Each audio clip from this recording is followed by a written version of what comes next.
ஆனா பலையாளுப்பா இந்த காங்கிரஸ் பேசி பேசியே நினைச்சத சாட்சி காட்டிட்டாங்களே பாருங்களேன். ஆனா இந்த பக்கமும் பாருங்களேன், ஒருத்தங்க இந்த கூட்டணிக்கு வராங்க அந்த கூட்டணிக்கு வராங்கன்னு சொல்லிக்கிட்டே இருந்தாங்க. கடைசியில நானே வெளியே வர மாட்டேன், எல்லாரும் வீடியோ கால்ல வாங்க, நான் அங்க வந்து பிரச்சாரம் பண்றேன்னு கூப்பிட்டுருக்காரு. வீடியோ கால்ல பிரச்சாரம் சொன்ன உடனே தெரிஞ்சிருக்கும் நான் யார சொல்றேன் அப்படின்னு சொல்லிட்டு. இவங்க ரெண்டு பேர்த்தையுமே முழுங்கி சாப்பிடுற மாதிரி திரு எடப்பாடி பழனிசாமி ஐயா இருக்கிறாரு இல்லையா, அவர் வந்து ஆதவுக்கு டஃப் கொடுக்குற மாதிரியான ஒரு வேலையை செஞ்சு வச்சிருக்காரு. அதாவது யாரு போஸ்ட் போட்டு ராக்கெட் வேகத்துல டெலிட் பண்றா அப்படிங்கறதுதான் போட்டியே.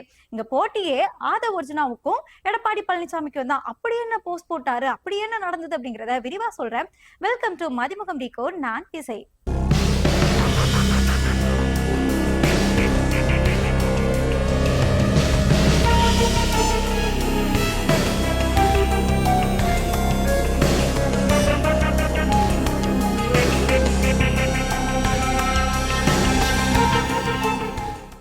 பூஸ்டர் சுகரை கண்ட்ரோல் பண்ணும், உங்க ஆரோக்கியத்தை மீட்டு தரும். சர்க்கரையை கட்டுப்படுத்துறதுக்கான எளிமையான வழிமுறை, இயற்கையான வழிமுறை. அனைத்து மருந்து கடைகளிலும் கிடைக்கும். திருவள்ளுவர் காவி ட்ரெஸ் போட்டிருப்பாரா இல்லனா வெள்ளை ட்ரெஸ் போட்டிருப்பாரா?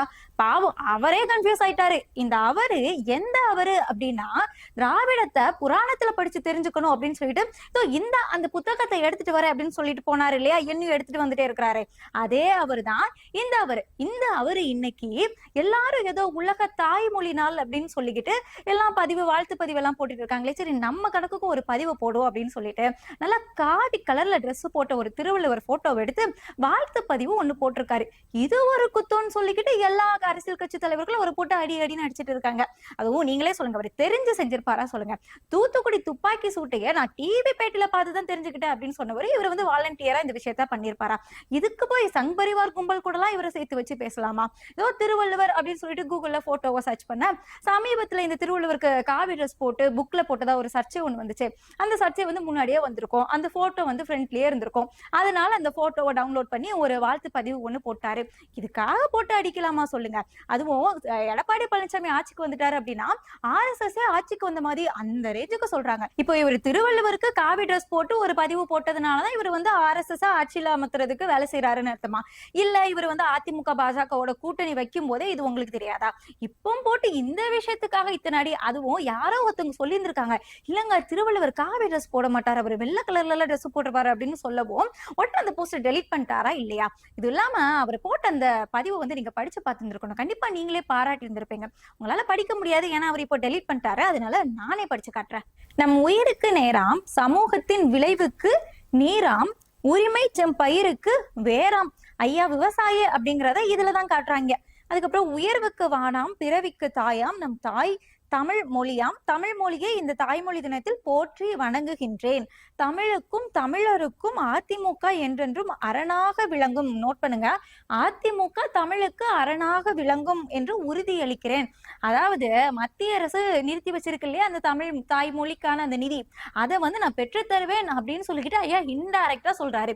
இப்படி ஒரு நல்ல வாய்ப்பை நீங்க வந்து கெடுத்து விட்டீங்களே. ஏற்கனவே நீங்க இணக்கமா இருந்தீங்க அப்படின்னா நீங்க கேட்கறதெல்லாம் நாங்க செய்வோம், நீங்க கேட்கிற நிதியை நாங்க கொடுப்போம், உங்க நிதியை வந்து நாங்க நிறுத்தி வைக்க மாட்டோம் அப்படின்னு சொல்லிக்கிட்டு நம்ம அமித்ஷாஜியும் மோடிஜியும் சொல்லியிருக்காங்க. இப்போ எடப்பாடி பழனிசாமி இருக்கக்கூடிய அந்த இணக்கம் போதாதா சொல்லுங்க? இப்போ இவரே சொல்றாரு நான் தமிழுக்கான நிதியை வாங்கி தருவேன், அதிமுக தமிழுக்கு அரணானுக்கும் அப்படின்னு சொல்றாரு. இத போய் சங் பரிவார் கும்பல், RSS கும்பல், எடப்பாடி பழனிசாமி வந்து RSS ஓட கைக்குலி அப்படிங்கிற ரேஞ்சுக்கு எல்லா தலைவர்களும் போட்டு அடிச்சு அந்த விஷயத்தை கெடுத்துட்டீங்களே. கடைசியில ஆதவ் அர்ஜுனாவுக்கு போட்டியா எடப்பாடி ஆக்கிட்டீங்களே. யாரு போஸ்ட் பண்ணி யாரு வேகமா டெலிட் பண்றா, நான் ராக்கெட் வேகத்துல டெலிட் பண்ணுவேன் அப்படிங்கிற ரேஞ்சில ஐயா எடப்பாடி பழனிசாமியா போட்ட போஸ்டர் டெலிட் பண்ண வச்சுட்டீங்களே பாஸ். ஆதவ்னு சொல்லும் போதுதான் சமீபத்துல முதலமைச்சர் ஐயாவுக்கு ஒரு சவால் விட்டாரு. எத்தனையோ சவால்களை முதலமைச்சர் வந்து எதிர்கொண்டுட்டு இருக்காங்க. அந்த முதலமைச்சருக்கு வந்து பெரும் சோதனை என்னன்னா, அதாவது துண்டு சீட்டு இல்லாம முதலமைச்சர் வந்து பத்திரிகையாளரை சந்திச்சாரு அப்படின்னா விஜய ஆதவ் அர்ஜுனா அழைச்சிட்டு வந்து பத்திரிகையாளரை சந்திக்க வைக்கிறாராமா. ஃபர்ஸ்ட் உங்க தலைவர் விஜய மக்களை வந்து சந்திக்க சொல்லுங்க. அதாவது 234 தொகுதியிலையும் பிரச்சாரம் செய்யறதுக்கு நேரம் ரொம்பவே கம்மியா இருக்குதாமா என்னமோ அது இப்பதான் உங்களுக்கு வந்து தெரிஞ்சிருக்கு, இத்தனை நாளா தூங்கிட்டு இருந்தாங்களா இல்ல முழிச்சிருந்தாங்களா எங்க இருந்தாங்க அப்படின்னு சொல்லிட்டு தெரியாது. சோ 244 தொகுதியிலையும் இந்த குறுகிய காலத்துல நம்மளால பிரச்சாரம் செய்ய முடியாது. அதனால எல்லா தொகுதியில இருக்கக்கூடிய மக்களையும் ஒன்னா சேர்த்து ஆன்லைன்ல வீடியோ கால் மூலமா பிரச்சாரம் செய்யறதுக்கு விஜய் அவர்கள் முடிவெடுத்திருக்கிறாராமா. இங்க என்ன டவுட் அப்படின்னா, அது எப்படி திமிங்களோ 234 தொகுதியையும் இந்த குறுகிய காலத்துல வீடியோ கால் மூலமா பிரச்சாரம் செய்ய முடியும்? அதுவும் ஒரு தொகுதிக்கு அப்படின்னு பார்த்தோம் அப்படின்னா 3 லட்சத்துல இருந்து ஒரு 3 லட்சம் இருப்பாங்க. அதுவும் இந்த சோழிங்கநல்லூர் அந்த மாதிரி பெரிய தொகுதியா இருந்தது அப்படின்னா 6 லட்சம் பேர் இருக்கிறாங்க. இந்த 6 லட்சம் பேத்துக்கும் ஒரே நாள்ல பிரச்சாரம் செய்ய முடியுமா? சரி, ஒரு நாளைக்கு ஒரு தொகுதி அப்படின்னு வச்சு பார்த்தா கூட 234 தொகுதிக்கும் 234 நாள் வேணும். அத்தனை நாள் வந்து இப்ப நம்ம கையில இல்ல. சோ அப்படி பார்த்தோம் அப்படின்னா ஒரு நாளைக்கு ஒரு 3 தொகுதியோ இல்ல 4 தொகுதியோ, சரி 5 தொகுதினே வச்சுக்கோமே. அப்ப 6 × 30 ஒரு நாளைக்கு 30 லட்சம் பேருக்கிட்ட விஜய் பிரச்சாரம் பண்ண போறாரா? அது எப்படி சாத்தியமாகும்? சோ என்ன நடக்க போகுது அப்படிங்கறத பாத்துக்கும். அதை தாண்டி தமிழகத்துல 6.5 கோடி வாக்காளர்கள் இருக்கிறாங்க. அந்த 6.5 கோடி வாக்காளர்களுக்கும் மொத்தமா பிரச்சாரம் செய்வாரா, இல்ல அப்படின்னா தாவேக்கால பதிவு பண்ண அந்த 1.5 கோடி வாக்காளர்களா, அந்த 1.5 கோடி வாக்காளர்களுக்கும் பிரச்சாரம் செய்வாரா, இல்ல அப்படின்னா அது ஒரிஜினா சொன்ன மாதிரி வீட்டுக்கு ஒரு விஜய் அப்படின்னு சொல்லிக்கிட்டு 2.5 கோடி வாக்குகள் இருக்கு இல்லையா, அந்த 2.5 கோடி விஜய் கிட்டையும் போய் பிரச்சாரம் செய்வாரா? என்ன செய்ய போறாரு அப்படிங்கறதே ரொம்பவே கன்ஃபியூஸா இருக்கு இல்லையா? தாவேக்கானாலே கன்ஃபியூஸ் தான், அதுல இந்த விஷயம் அப்படிங்கிறது ரொம்பவே கன்ஃபியூசிங்கா தான் இருக்கு. சோ என்ன நடக்க போகுது அப்படிங்கறத பொறுத்திருந்து பார்ப்போம். அதுக்கும் முன்னாடி காங்கிரஸ் நம்ம பேசியே ஆகணும் இல்லையா? பேசி பேசி வளர்ந்த திராவிட கட்சிகள் இருக்கக்கூடிய மத்தியில பேசி பேசியே தான் சொன்னதை சாதிச்சு காட்டிட்டாங்களேப்பா. ஆட்சியில பங்கு அப்படின்னு கூவி கூவி கேட்டால் அதுவும் அட்லீஸ்ட் தொகுதியிலேயாவது ஒரு 3-4 சீட்டு வந்து அதிகமா கொடுப்பாங்க அப்படின்னு கரெக்டா பிளான் பண்ணி ஸ்கெட்ச் போட்டு காங்கிரஸ் அடிச்சு தூக்கி இருக்காங்க. அதாவது 25 தொகுதி காங்கிரஸ்க்கு இருந்து இல்லையா, அந்த 25 தொகுதியில 3 தொகுதி எக்ஸ்ட்ரா ஆக்கி இப்போ வந்து 28 தொகுதி காங்கிரஸ்க்கு ஒதுக்கப்பட்டிருக்கதா ஒரு தகவல் வந்து வெளியாகி இருக்கு.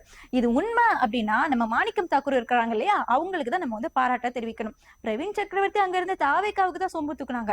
ஆனா எங்களுக்கு வந்து ஆட்சியில பங்கு வேணும், எங்க கட்சி வளரணும் அப்படின்னு சொல்லிக்கிட்டு இந்த கடந்த ஒரு 2 மாசமா தன்னோட தொண்டை தண்ணி வத்த கத்தி கத்தி கூன மாணிக்கம் தாக்கூருக்கு எல்லாரும் காங்கிரஸை சேர்ந்தவங்களாலுமே வாழ்த்துக்களை தெரிவிக்கணும். சொன்ன மாதிரி 28 தொகுதியை சாதிச்சு காட்டிட்டாரேப்பா.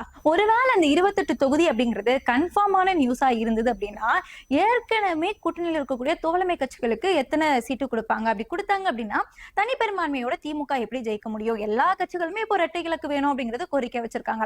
இப்போ காங்கிரஸ் வந்துட்டு ஆட்சியில பங்கு அப்படின்னு கேட்டதுனால உங்களுக்கு அதிகமான தொகுதி கொடுத்துட்டாங்க அப்படின்னா இதே நிலைப்பாட்டை எல்லா கட்சிகளும் எடுக்க மாட்டாங்களா அப்படிங்கிற ஒரு கேள்வியுமே இருக்கு. குறிப்பா கூட்டணி பேச்சுவார்த்தைக்காக டிஆர் பாலு தலைமையில ஒரு குழு வேற அமைச்சிருக்காங்க. இப்போ அந்த குழுவுல என்ன நடக்க போகுது, அந்த குழுவோட தலைமை டிஆர் பாலு அவர்கள் என்ன நிலைமைக்கு ஆளாக போறாங்க அப்படிங்கிறது தான் மிகப்பெரிய கேள்வியா இருக்கு. சோ என்ன நடக்க போகுது அப்படிங்கிறத பொறுத்திருந்து தெரிஞ்சுக்குவோம். இணைந்திருங்கள்.